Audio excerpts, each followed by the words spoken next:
This is the International Anthony Burgess Foundation podcast. We're celebrating the 50th anniversary of the release of Stanley Kubrick's A Clockwork Orange with a series of podcasts exploring Kubrick's work and his relationship with Burgess. In this episode, the Burgess Foundation's Graham Foster talks to Georgina Orgill, the Stanley Kubrick Archivist at the University of the Arts, London. Georgina manages, preserves and promotes research into the Stanley Kubrick Archive and is currently co-editing 2 volumes on Kubrick. She is also a series editor for Liverpool University Press's Kubrick series.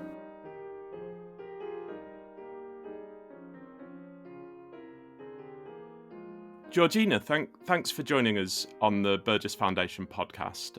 Today we're going to be talking about the Kubrick Archive and the relationship that has with Burgess's work and archive in Manchester. Georgina, tell me, in general, what is the scale of the Kubrick Archive and what sort of artefacts does it hold?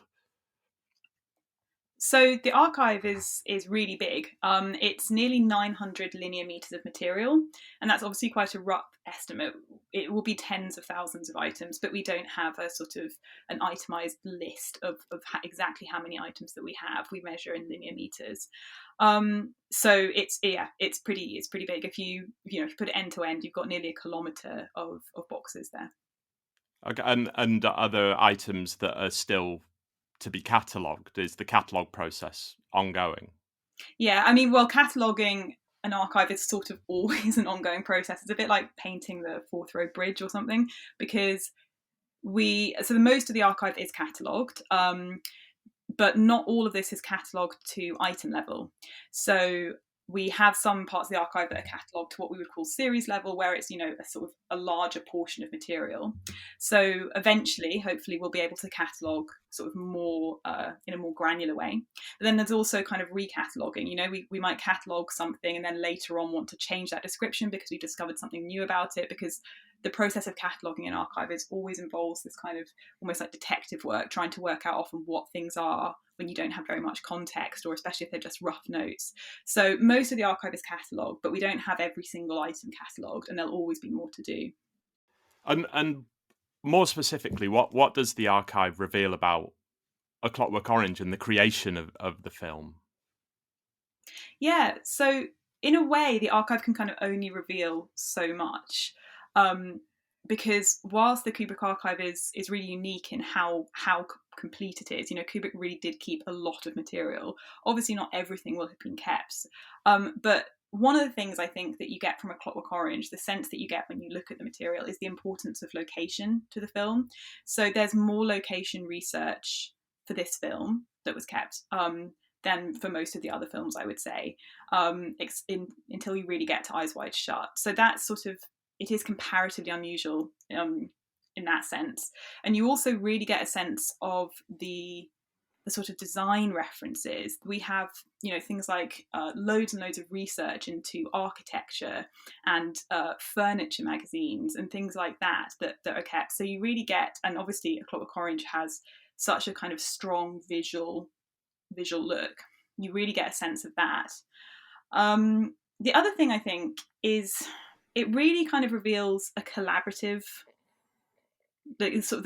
nature of making the film. So the archive, it kind of reveals us about all the films, but there are sort of ideas, there are letters that show, how much Kubrick was collaborating and working with other people, and really giving them quite a lot of creative freedom and really taking their ideas on board. So you really get this sort of sense of it being a very collaborative process, which I think is very different to the way that people often perceive Kubrick as a director. But unlike some of the films, we don't have as much correspondence. So for some films, for example, for 2001: A Space Odyssey, we have huge amounts of correspondence, and that's because at that point, especially in the sort of 60s, it was common to keep carbon copies of letters that were sent out. So we have a copy of all of those letters, whereas that didn't seem to happen on the production of A Clockwork Orange. So sometimes it's difficult to fill these gaps, sort of in the narrative, just because those letters, were sent out to other people, including to Burgess. Right, and in terms of that collaboration, how involved was Burgess in that collaboration? Or we have letters from Stanley Kubrick in the Burgess archive, but how do you think the two men worked together to create A Clockwork Orange? I think from the archive, it can be difficult, as I said, because we really don't have very much correspondence. The correspondence that we do have, which is really sort of about, it's more focused on the practicalities of meeting and things like that, is very warm, and it definitely shows that they, I think, worked well together, or certainly got on well together sort of during the process. But as I say, because of the sort of lack of correspondence, it's quite difficult from just the Kubrick archive to be able to sort of paint a picture of their collaboration. And that's, again, it's different because for other films we do have more that shows kind of the collaboration between Kubrick and an author. So there's much more correspondence between, for example, Kubrick and Clarke for 2001. But as I say, that's because of these carbon copies. We get a sense of both sides of that correspondence. But I definitely think that the Burgess archive actually almost has more more of the correspondence between the two men than we do. Right. And what can we learn about Kubrick's relationship with authors in general? You mentioned Arthur C. Clarke there. Did he... I mean, Kubrick as a director was a director who adapted pretty much every single one of his films. Is that right? Yeah, mainly. So the relationship really varies. As I said, like Arthur C. Clarke and Kubrick worked very closely together, despite the fact that they were in different countries. We have a huge amount of correspondence that kind of shows that collaboration. But then with other authors, he didn't really work as closely with them. So it really does depend. For some films he did, for some films he didn't. And, for some films he may have done, but we don't have the sort of surviving material that would show that. So, it really varies throughout his career as to how closely he chose to work with the original author of the work. Does that correspond to how closely the films are adapted from the books? For example, The Shining is very, very different from the book. Does that alter the way he collaborated with authors, or is that too hard to say, perhaps? I think that's an interesting question, actually. I'm not sure if... I mean, it might be related in that because he wasn't working as closely with an author, he then adapted further away from the original kind of source material. But again, the lack of sort of archival documentation of that makes it difficult for me to sort of say that sort of definitively. I think certainly the film that we have the most material for is 2001: A Space Odyssey, but that was an unusual process in that it's not a sort of straight adaptation of a novel. The novel was written alongside the film, by Clarke, and the screenplay was written between the two of them. So it's a slightly different... It's not really an adaptation, although there is actually a novel. Right. Yeah. So that's probably the closest, I think, in terms of, as in the largest collaboration. A Clockwork Orange is quite a close adaptation. And I think certainly, although, as I said, there's not a huge amount that survives in the archive, what we do have suggests that the two of them sort of got on. Whereas, something like The Shining, we really don't have any correspondence at all between Kubrick and Stephen King. Right. So, yeah, and of course Burgess wrote a script which was rejected for A Clockwork Orange, but his involvement was such that Kubrick asked him to write a script, I think. Mm-hmm. So yeah. Let's go back to A Clockwork Orange in a bit more focus. You mentioned Kubrick's research, particularly for the locations of the film. Can you tell from the archival material what the brief for A Clockwork Orange was? Was Kubrick trying to create a utopian environment or a dystopian environment?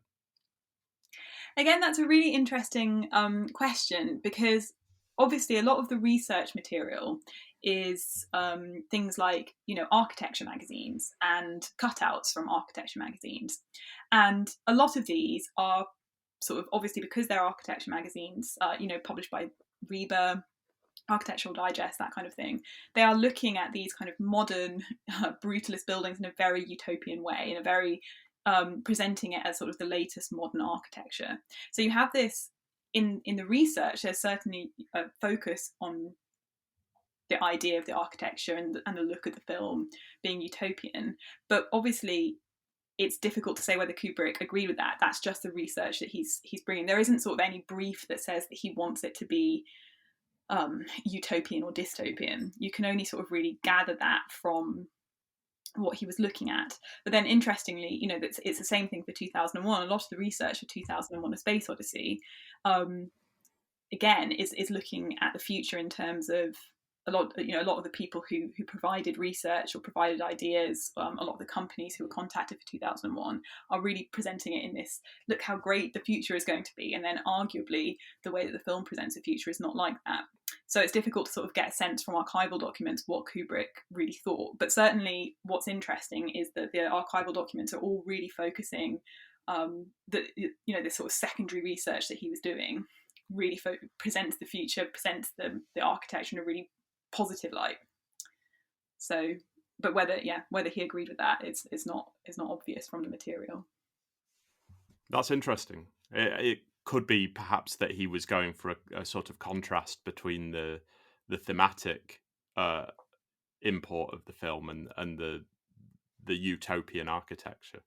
Because you don't really get much of the world in Burgess's novel. You get the flat blocks, which are described essentially like the flat blocks he saw in Leningrad. So I guess at one point they would have been utopian, but when Burgess went in the 60s, they were quite run down and dystopian. So it's hard to say what Burgess's intention was there, really, in terms of creating the world. Yeah, and it's an interesting that, you know, the film and the book really came out at that sort of turn in, I suppose, public opinion about brutalist architecture, that it sort of went in the eyes of people from being this really sort of brave new world architecture of the future to seeming run down and not a pleasant place. So it's sort of both the book and the film really are on that, I think, almost the cusp of that turn in the way that people saw brutalist architecture specifically. That's interesting. And we've talked briefly about Kubrick and Burgess's collaborations on A Clockwork Orange, but the two men collaborated on two other films, one more than the other, I suppose. So the two films are Napoleon and Eyes Wide Shut, which we have a photocopy of the Arthur Schnitzler novel, Traum Novelle, that Kubrick sent Burgess in, I think, the late 60s, early 70s. What do you have in the archive that sort of sheds light on this collaboration, especially for those two films? And how does the Kubrick Archive speak to the Burgess Archive in Manchester? So interestingly, I really don't think that we have a huge amount about their collaboration. So, for example, that photocopied story that you mentioned, we don't have sort of the original of that. So that was obviously sent out. And as I said, we don't have a huge amount of correspondence between the two of them. It's important to mention that most of the Napoleon material remains with the Kubrick family and their estate. So I can't speak to that. But I think that this really kind of speaks to the importance of, collaboration and kind of connection between archives that are related. Because especially I would say with the Clockwork Orange material, items in both of the archives can only really be sort of fully contextualized if someone is researching in both of the archives. So it's actually quite interesting because in archive theory, there's this conceptual idea of this thing called the fonds. It's FONDS, it's a French word, but in this context, in archival theory context, this means it's the sort of conceptual whole body of records that have ever been created by one creator. And in practice, you're supposed to never split the fonds, right? So you would never say, oh, we'll take some of this material, but we won't take the rest of it. But so theoretically, everything by one creator remains in this full sort of body of work, and then you get that context. The documentation retains its kind of original context as much as possible. But in practice, obviously, a fonds can never really exist in just one archive. So, we're the only Stanley Kubrick archive in the world, but of course, we don't have every single thing that Kubrick ever created. And a lot of that material will probably be held elsewhere. So, for example, in the Burgess archive, you hold a lot of the letters that Kubrick wrote. We don't have those because they were sent to Burgess. And, the same thing is true of the Burgess archive. So we have material that was created by Burgess and then sent to Kubrick. So really the two archives together need to be, and obviously other archives, you need to see all of the archives to sort of recreate this whole body of material. They're all going to be slightly partial. And do you think work is being done to try and achieve that contextual reading of those archives? I think so. I think what I really hope is that there can be more collaboration, almost maybe more mapping of which archives hold what material, which is something that I don't think is often done, especially in archives, and maybe it's a resource issue. But what I think could be really useful is to have, almost a map of where in the world kind of material by one creator, so for example Kubrick or Burgess, is held, so that researchers can really get a sense of everything, rather than archives just saying sort of, we are the Kubrick archive, we are the Burgess archive. And so often I think people might assume that they will just be looking there, rather than needing to kind of look more holistically at the archives of collaborators. But I think that there is certainly been a move towards this in the archive sector generally. But I think that now there's more of a sort of an academic interest in archive research methodologies than perhaps there was in film studies a few years ago. So I think that will also help sort of hopefully create these kind of resources, like research resources.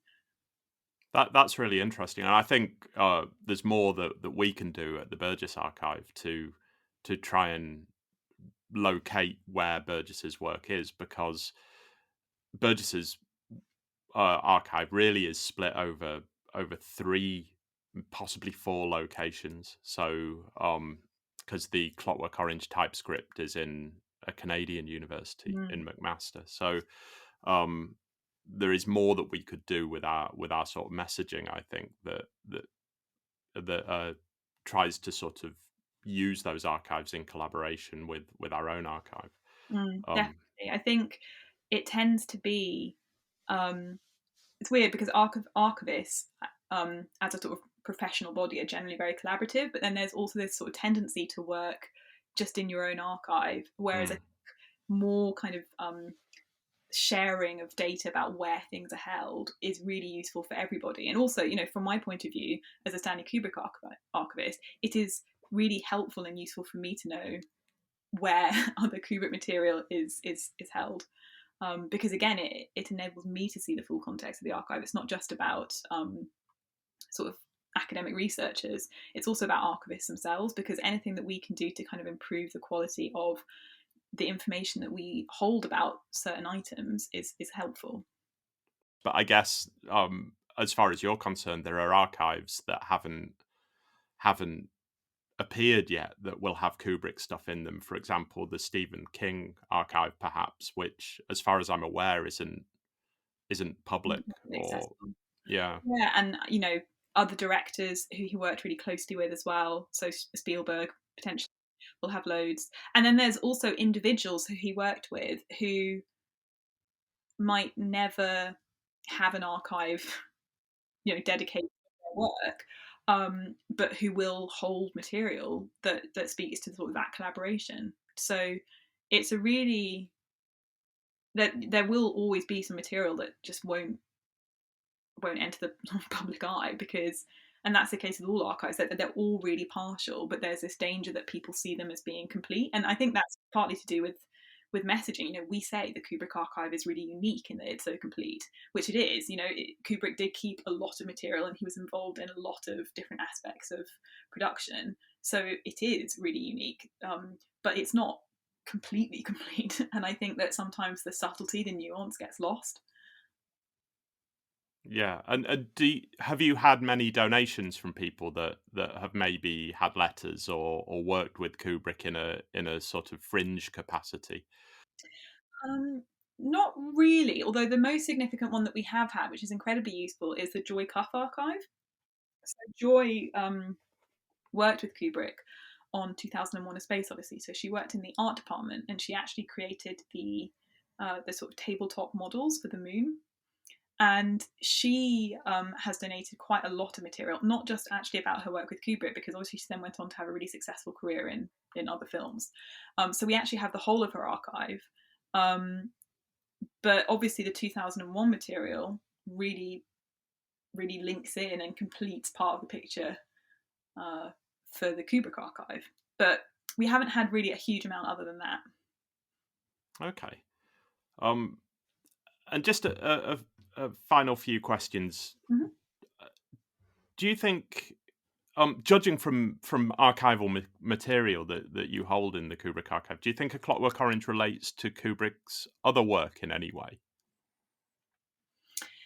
Yeah, it's interesting again because it relates to his later films, I suppose, in that you can see sort of similarities in theme, I think, across all of Kubrick's kind of films, but also in terms of similarities in crew members. So you do get a lot of continuity in terms of people who worked on the films, and you see lots of the same names coming up in the archive for sort of one film after another. So for example, Milena Canonero, who started working with Kubrick on A Clockwork Orange, but then obviously went on to work with him for other films, later films. So you get that kind of continuity in terms of just the people who are involved. So there's similarity in that way. And then there's an interesting kind of similarity in that London is used quite a lot. So obviously, A Clockwork Orange was shot on location mainly in London, and some of Kubrick's other films were shot using London as well. So, for example, Full Metal Jacket and Eyes Wide Shut are the two most obvious ones where London, you sort of see London places, London streets, London areas in the film. But what's interesting is that in both of those two later films, they are really sort of stand-ins for other places. So Full Metal Jacket, Beckton Gasworks is used as a stand-in for Vietnam, and in Eyes Wide Shut there's some footage of London streets, but obviously it's pretending to be New York.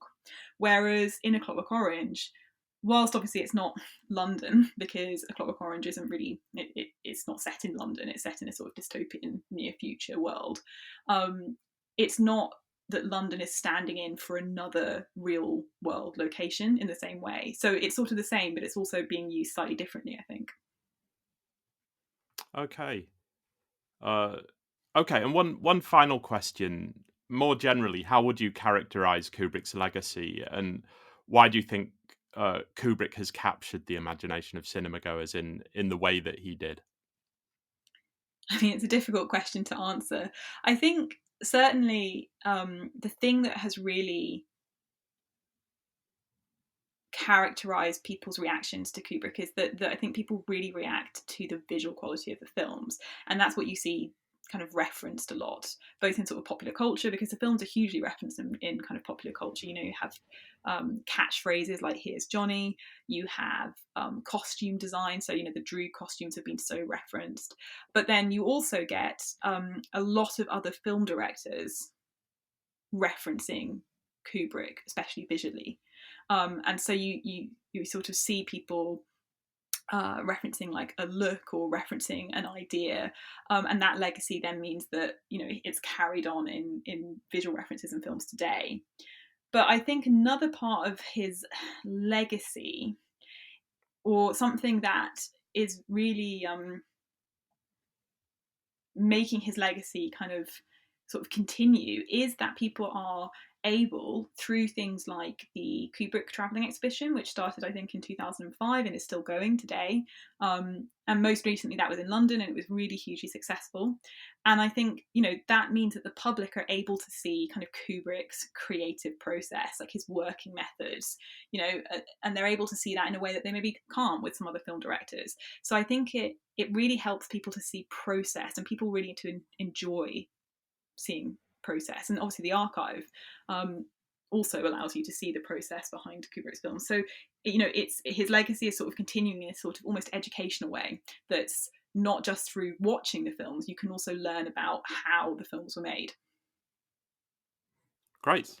And I don't know if you've seen Ready Player One, the Steven Spielberg film. That has a huge Kubrick section in the middle of it, with the Overlook Hotel gets recreated completely. Yeah. And that, obviously, that's Spielberg sort of paying tribute and having a bit of fun.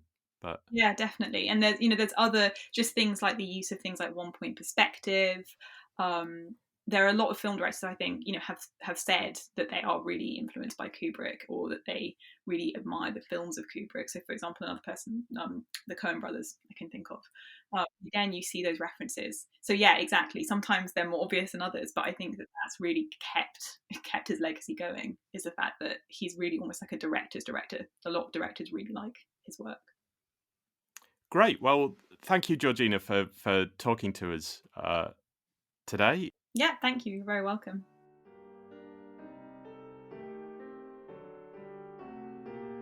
You have been listening to the International Anthony Burgess Foundation podcast. For more information about Anthony Burgess and how to support the work of the Burgess Foundation, visit www.anthonyburgess.org. If you have enjoyed this podcast, don't forget to leave us a review and subscribe wherever you get your podcasts.